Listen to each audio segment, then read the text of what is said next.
এবার আর নিজেকে বাঁচাতে পারলাম না। হ্যালো এভরিওয়ান, আমার বোন প্রত্যেক দিন বলে যে চল তোর মুখে মেকআপ করি, এই ভেবে আমাকে পাকড়াও করে।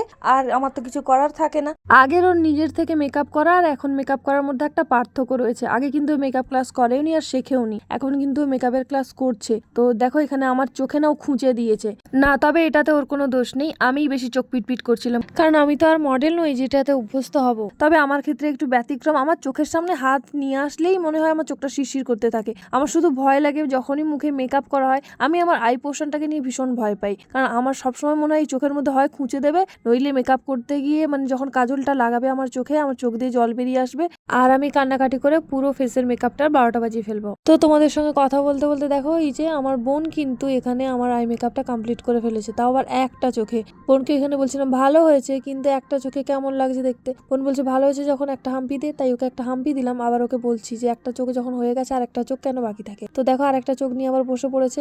তো দেখা যাক এই চোখে কিরকম আই মেকআপ করে। দুটো চোখে দু রকম আই মেকআপ করেছে, একটাতে কাট ক্রিজ করে করেছে আর একটাতে উইং আইলাইনার পরিয়েছে।